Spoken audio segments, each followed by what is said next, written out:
I won't let my moderate to severe plaque psoriasis symptoms define me. Emerge as you. In 2 clinical studies, Tremfya guselkumab, taken by injection, provided 90% clearer skin at 16 weeks in 7 out of 10 adults with moderate to severe plaque psoriasis. In a study, nearly 7 out of 10 patients with 90% clearer skin at 16 weeks were still clearer at 5 years. At 1 year and thereafter, patients and healthcare providers knew that Tremfya was being used. This may have increased results. Results may vary. Serious allergic reactions may occur. Tremfya may increase your risk of infections and lower your ability to fight them. Before treatment, your doctor should check you for infections and tuberculosis. Tell your doctor if you have an infection or symptoms of infection, including fever, sweats, chills, muscle aches, or cough. Tell your doctor if you had a vaccine or plan to. Emerge as you. Learn more about Tremfya, including important safety information at tremfya.com or call 1-877-578-3527. See our ad in Food and Wine magazine. For patients prescribed Tremfya, cost support may be available.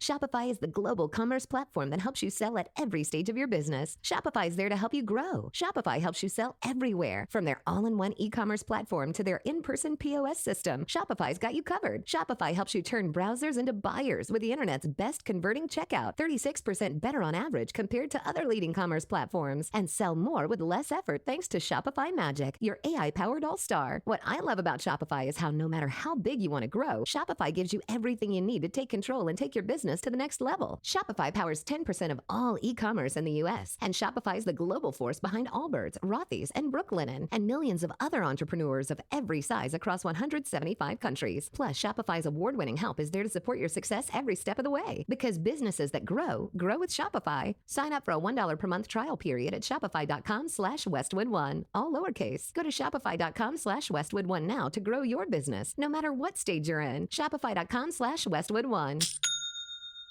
What do Devontae Adams, George Kittle, Justin Jefferson, Deebo Samuel, and Amon-Ra St. Brown all have in common? Well, besides being some of the most reliable hands in the game of football, they're also the stars of the new Netflix series Receiver. From the same team that brought you the show Quarterback, Receiver takes you deep inside the huddles, locker rooms, and personal lives of 5 of the best pass catchers and playmakers in the NFL. Catch Receiver on July 10th, only on Netflix. What is up, Orioles fans? Nick Stevens here, riding solo on this Monday. Our main show this week will actually be Wednesday night. We're going to be joined by Tyler Jennings of Prospects Live. He is their director of draft content. We're going to talk with Tyler about the quickly approaching MLB draft. So, going to have lots of draft content coming up on the feed this week in preparation for one of my favorite events of the year. And before we kicked off that draft coverage with Tyler, I thought I would go through and do the same thing I did last year and put together just a little 5-round solo mock draft for the Orioles, taking a look at some potential options, talking through a couple of names, and really just taking a few minutes to have some fun here. I'm going to go ahead and use this opportunity, though, to plug everything real quick. I did write up a first version of the mock draft over on our Substack, which you can check out. There's a link in the show notes to subscribe to our Substack. By the time this comes out, there will also be a brand new article that I put up there on the Substack looking at right-handed pitcher Keeler Morphe down in the Dominican Summer League. Of course, our Twitter account is going to be very active throughout the MLB draft, providing the instant stats, highlights, and all the information for each draft pick. As I've done every year, everything of interest I can find out about a pick, it will be shared on our Twitter feed. There's also going to be a lot of discussion over on our Discord. You can join using the link. That link is also in our show notes. That is completely free to join the Discord. There is a patron-only section of the Discord, though, that includes specific MLB draft channel where there's been lots of discussion and information shared already. It's a fun place to talk about the draft. There are a few patrons who love the draft just as much as I do and have been pretty active the last couple of months in that channel. Reminder, you can join our Patreon for as little as $3 a month. We also have $5 and $10 levels. You can get a 7-day free trial right now when you sign up. You can even commit for a full year, and you get a bit of a discount. I think it's like 2 months free, basically. You get daily podcasts to recap all the action across the Orioles minor league system. You get monthly bonus episodes breaking down changes to our top 50 prospect list that we publish. And you get access to those patron-exclusive channels on our Discord, plus plenty more perks. Patreon.com/ontheverge. Check that out. It always blows my mind that we have more than, I think, 150 patrons right now. Probably another 50 or more people who have signed up and been patrons at some point. And I think I can speak for Bob and Zach when I say we greatly appreciate everyone who signs up to support the content. But enough of the plugs already. Let's dive into this. the 2024 Orioles mock draft version 2.0. So I did this last year. I nailed 2 picks, Mac Horvath and Jake Cunningham. So let's see if I can run it back and get 2 or more right again this year. Very important note here, though, I am using the Prospects Live mock draft simulator. This goes up to 5 rounds, so I'm going to be doing all 5 rounds here. That is 6 picks for the Orioles.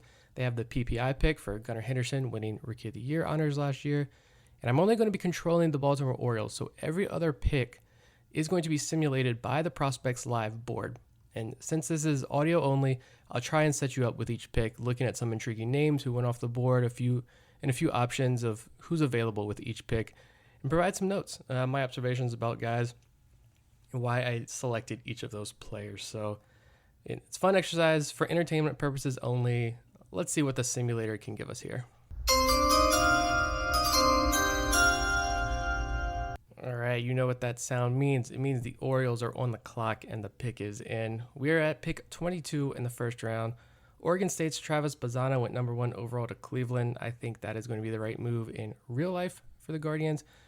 But scrolling down a little bit, Vance Honeycutt went to Miami. I like that pick. If he would have fallen to 22, I would have taken him. And I think the Orioles have to seriously consider making that move as well. The Milwaukee Brewers took my favorite player in the draft, ECU's right-handed pitcher Trey Savage. And the Twins take high school lefty Cam Caminiti right before us at pick 21. So looking at the top of the Prospects Live board here, we've got Iowa right-hander Brody Brecht. We've got high school outfielder Slade Caldwell, Oklahoma State outfielder Carson Benj, and Mississippi State outfielder Dakota Jordan. Some of the top names on the board here. Brecht has been mocked, to the Orioles a lot, and for pretty good reason. I mean, he has elite stuff. The walks and ability to find the strike zone have improved as the seasons went along. He's been rising up the ranks, and I think if the right organization makes the right tweaks with Brecht, he becomes one of the top pitching prospects in the game. There's truly an impressive ceiling here, and I know a lot of Orioles fans think taking a pitcher in the first round is a must. It is not, though. There's no denying anymore that the Orioles pitching development is pretty top-notch. And while I do think they can work some real magic with Brecht, and I would not hate that pick at all if that ends up being the pick in real life, I'm going to go with Oklahoma State outfielder Carson Benj as the pick here. If you read my first mock draft, if you've been in the Patreon channels, you know that I'm a Carson Benj guy, so I'm going to continue rolling with Benj here with the first round pick. As I wrote up in the Substack piece, Benj, the left-handed hitting outfielder, right-handed pitcher, but I'm really not interested at all in him pitching.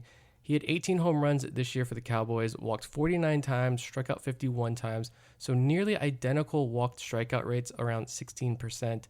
He had a sub 20% chase rate and was one of the biggest risers in the country in terms of contact rate. He went from a 77% contact rate to 84%, according to Baseball America.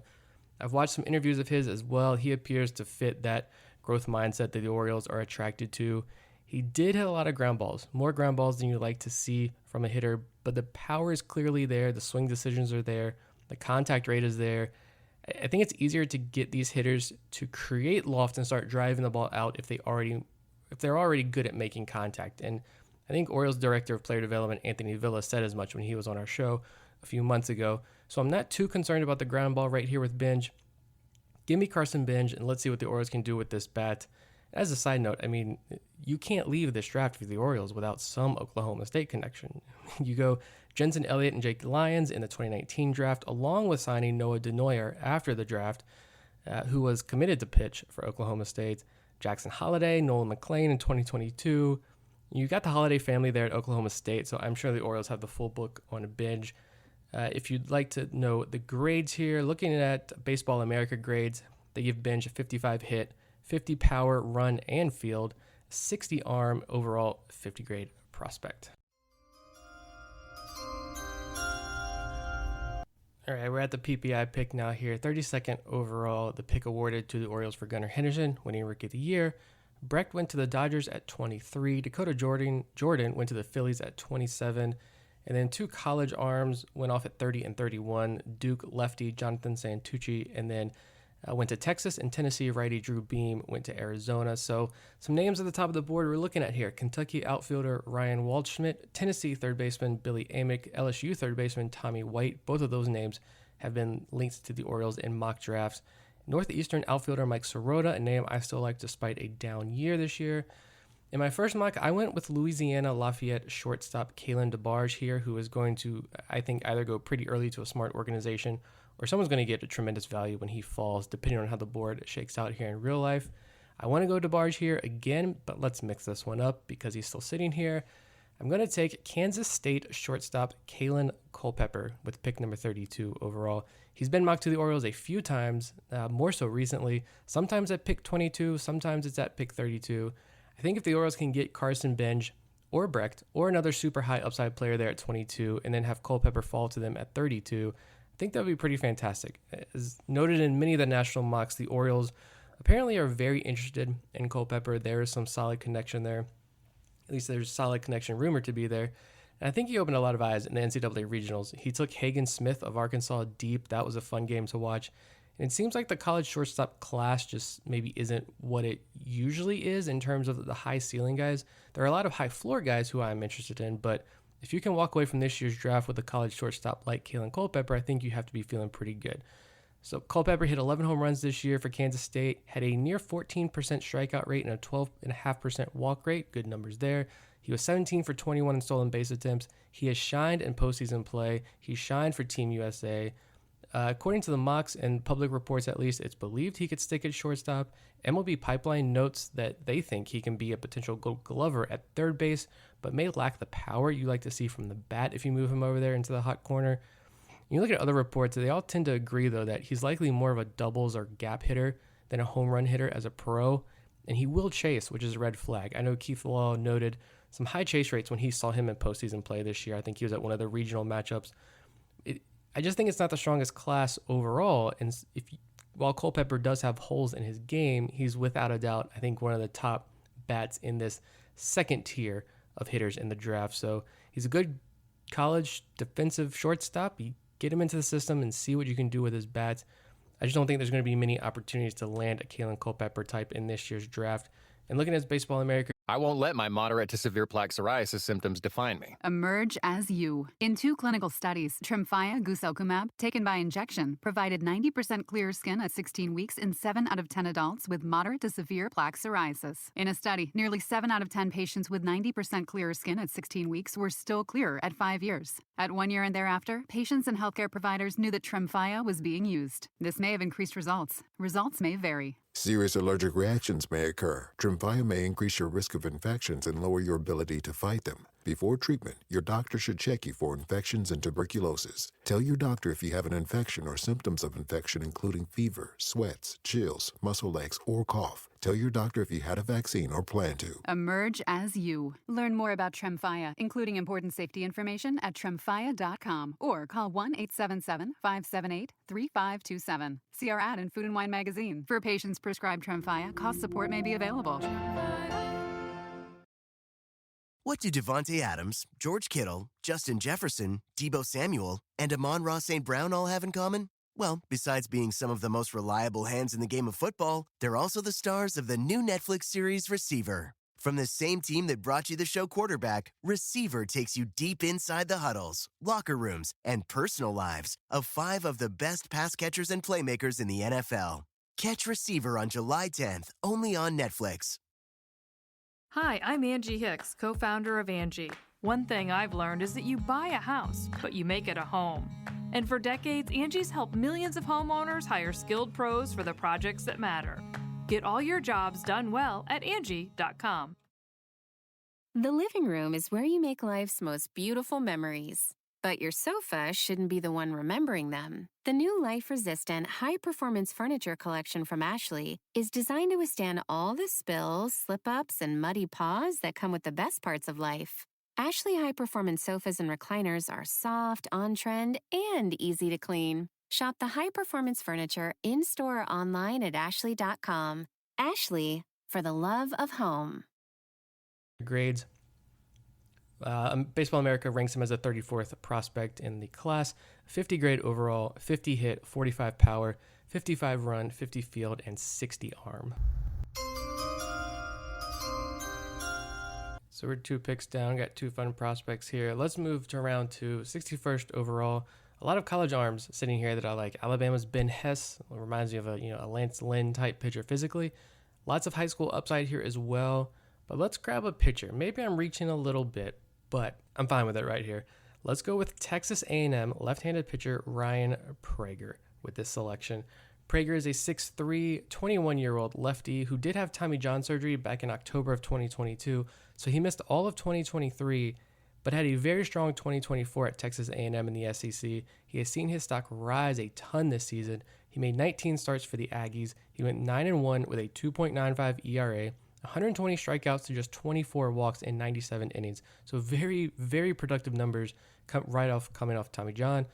He's got this deceptive over-the-top delivery. It's low 90s velo with a slider and changeup that produce a high number of swings and misses. His entire repertoire produced a 34% whiff rate this year. His fastball gets 22 plus inches of induced vertical break, so a super hoppy fastball. MLB Pipeline notes in their write-up of him that he hasn't seen velo uptick recently, but some scouts do believe there's more velo in the tank, and he's got mid-rotation upside with the potential for more if the velo ticks up a bit. He's got great control of all of his pitches. He's got multiple breaking balls already, and he ended the year on a very high note. He pitched 6 2/3 scoreless against Kentucky with 4 strikeouts to help get Texas A&M to the College World Series Championship Series, then pitched in Game 1 of the College World Series just 5 days later, which was short rest for him from his usual 7-day short rest. He gave up 2 runs in 4 innings against Tennessee, but he struck out 6 and didn't walk anybody.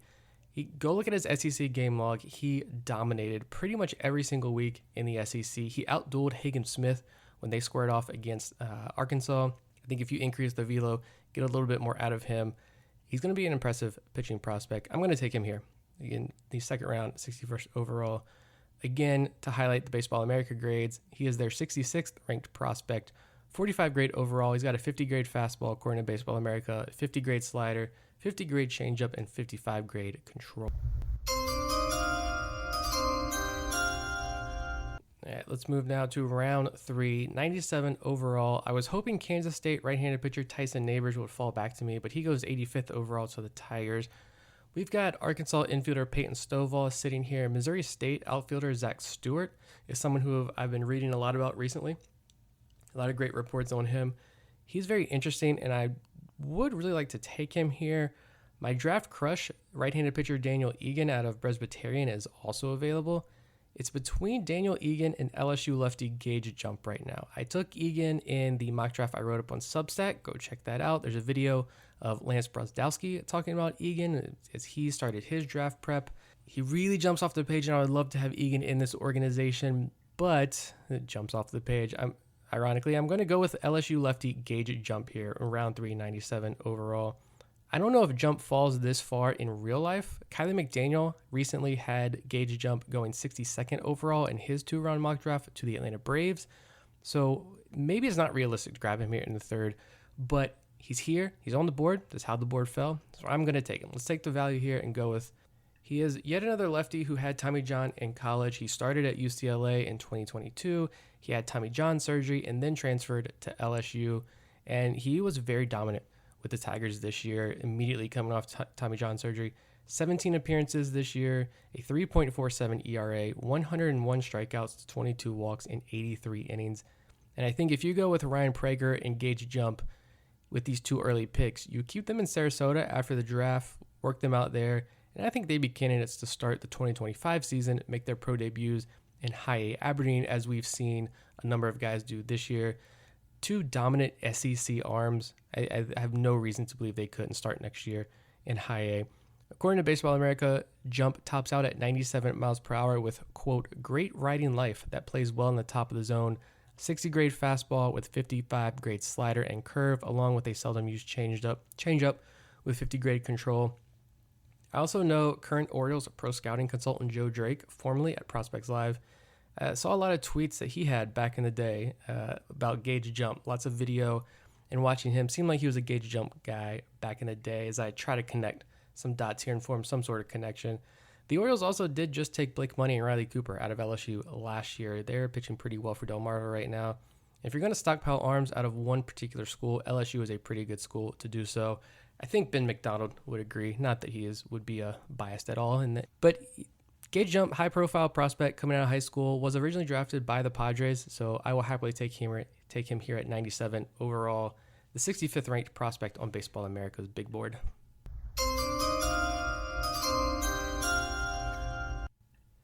We've got 2 picks left now. Round 4, pick 127 overall.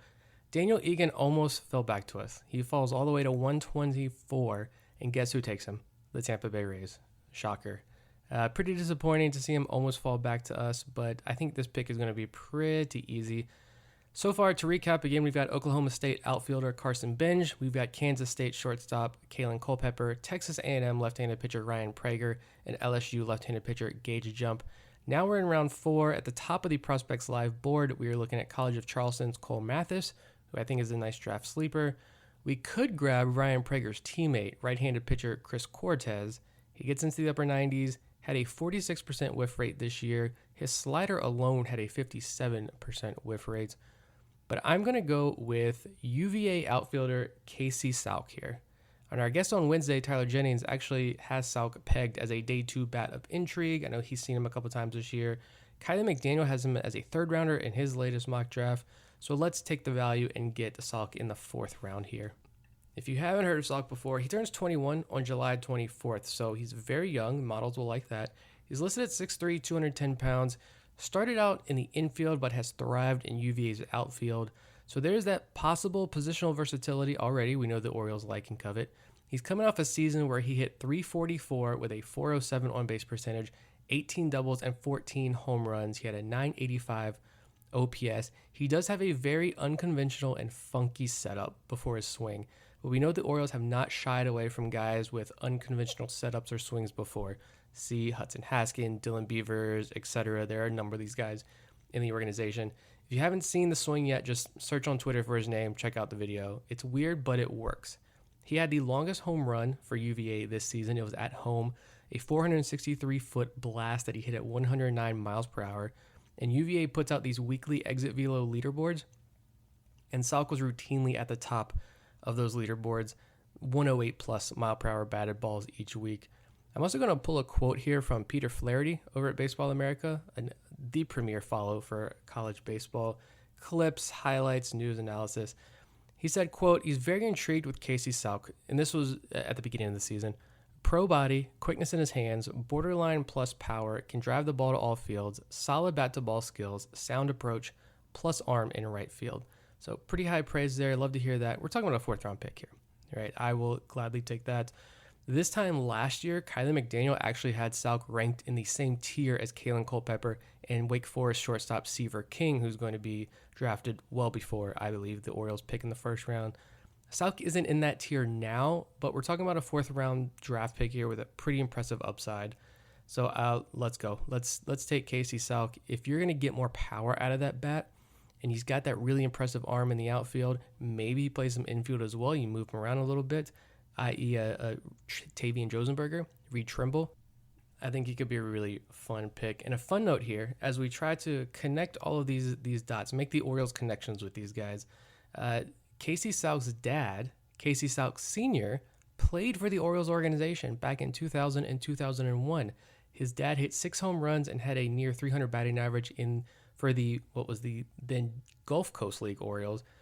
Got 2 shots with Delmarva, but really struggled, and eventually tried indie ball, struggled there as well before his playing days came to an end. But his dad's a former Oriole, so why not? Let's have his son, bring his son aboard. Again, looking at Baseball America grades, 45 overall, 144th ranked prospect, 45 hit tool, 50 power, 40 run, 45 field, and a 60 arm. We've reached the very last pick in this mock draft. We're in the 5th round. I'd love to continue, but maybe next year Prospects Live will extend their simulator. 5 rounds, pick 160. Shout out to the Braves who go with JMU outfielder Fenwick Trimble 2 picks right after we took Casey Salk. The Braves no ball. Chris Cortez, who I just mentioned, goes to Boston in the 5th round. Great pick for them. No big fallers here, so let's end this draft with the same guy I ended the first version of this mock draft with, and select William & Mary right-handed pitcher Nate Knowles. So we are bookending this draft the same as we did the first time, but I like Nate Knowles, and I love Carson Benj. Knowles will be just 20 years old on draft day. He's a right-handed pitcher out of William & Mary. The models love the younger players, so Knowles, I'm sure, should pop. Can we find an Orioles connection here, though, with Nate Knowles? Haven't done extensive research, but I do believe that he possibly just missed crossing paths with Orioles hitting coordinator Brink Ambler, who was at William & Mary before joining the Orioles. So there's your Orioles semi-connection at least. Knowles pitched to a 2.48 ERA this season for the Tribe, 80 innings, struck out 112, walked 39. He had the 9th lowest ERA in the entire country. He also had 2 standout games. If you're just looking at how he fared against bigger competition, obviously the CAA, not the best conference in the country, but he did take on UVA and Duke this year, 2 powerhouse ACC schools that had fantastic seasons. He threw a combined 8 innings against those 2 schools, struck out 9, allowed just 1 earned run. So pretty impressive against big-time competition. I'm going to read off Prospects Live, their blurb here. Their scouting notes on Knowles, they said, quote, hailing from William & Mary, Knowles is an interesting data arm that has early day 2 potential. While the command can be streaky with some stiffer movements at release, Knowles has added some velo to his heater, getting up to 94 miles per hour with a flat VAA and impressive carry, which allows it to play up and miss a solid amount of bats. As he improves his feel for the strike zone, his whiff rate should increase. He features a mid-80s gyro cutter with intriguing traits, a big mid-70s curveball with bite and tilt, and a high-spin, low-80s combio. I'm sure many of you listening are familiar with Mason McRae. He did fantastic work on Twitter. I miss having him on Twitter in his draft research, but he is now with the Boston Red Sox, which is why I believe you do not see him active on social media right now. These organizations, they're grabbing the best of the best online, and it leaves us high and dry. But we proceed. More people step up, thankfully. But Mason McRae's dad is actually the coach at William & Mary, and Mason did a lot of work with their analytics department. So if you just search on Twitter for Nate Knowles, you will find lots of juicy data on Knowles there. I don't want to read off, I've read off a lot of numbers, don't want to read off a ton more on strictly audio platform here, but search Nate Knowles on Twitter, find William & Mary Analytics Twitter account, scroll through those numbers. Fantastic swing and miss, great stuff, and location plus numbers. He's a local-ish product, so we're going there with right-handed pitcher Nate Knowles from William & Mary in round 5. So I thought that was a lot of fun, scrolling through this board here. Here's the final squad to recap everything. We got Oklahoma State outfielder Carson Binge in the first round. We've got Kansas State shortstop Kalen Culpepper with the PPI pick at 32 overall. Texas A&M left-handed pitcher Ryan Prager in the second round at 61 overall. LSU left-handed pitcher Gage Jump in round 3 at 97 overall. University of Virginia outfielder Casey Salk in round 4. That was 127 overall. And rounding out the mock draft, William & Mary right-handed pitcher Nate Knowles in round 5, pick 160 overall. I hope you all enjoyed that. Join our Patreon. Join the Discord. Come hang out. Let's talk about the upcoming draft class. Be sure to follow us at The Verge Pod on Twitter. I will be super active during the draft, passing along all the highlights, stats, and info on every pick. In the meantime, see you all again on Wednesday night with Prospects Live, Director of Draft Content, Tyler Jennings. We'll talk about some of these names, I'm sure. We'll talk about the draft as a whole. If you have any questions, shoot us a DM on Twitter, send us an email, hop in the Discord. We have a questions section there. You can drop in questions, a mailbag section, if you will. Drop a question if you have anything for Tyler you'd like to talk about. Looking forward to that conversation. In the meantime, have a great week, Orioles fans.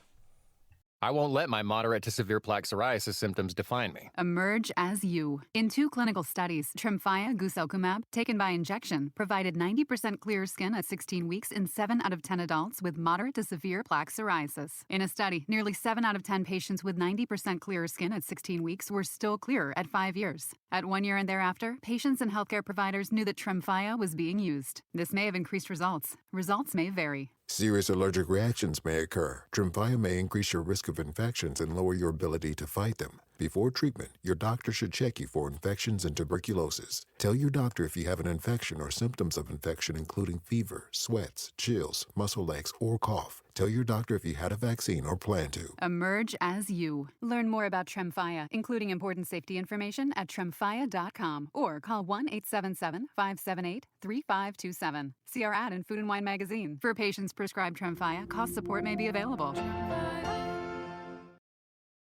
What do Devontae Adams, George Kittle, Justin Jefferson, Deebo Samuel, and Amon-Ra St. Brown all have in common? Well, besides being some of the most reliable hands in the game of football, they're also the stars of the new Netflix series Receiver. From the same team that brought you the show Quarterback, Receiver takes you deep inside the huddles, locker rooms, and personal lives of 5 of the best pass catchers and playmakers in the NFL.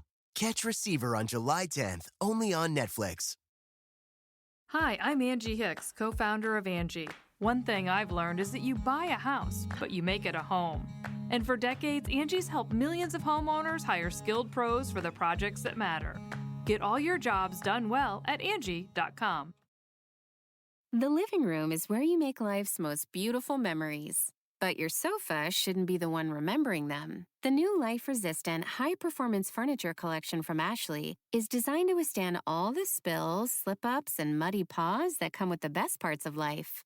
Ashley high-performance sofas and recliners are soft, on-trend, and easy to clean. Shop the high-performance furniture in-store or online at Ashley.com. Ashley, for the love of home. You know when you're listening to a true crime story that has an unbelievable plot twist that makes you stop in your tracks?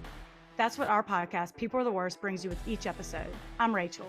And I'm Rebecca. We're identical twins who love true crime cases that make you say, didn't see that coming, and we hate the people responsible for them. Listen to People Are the Worst now on Apple, Spotify, or wherever you get your podcasts.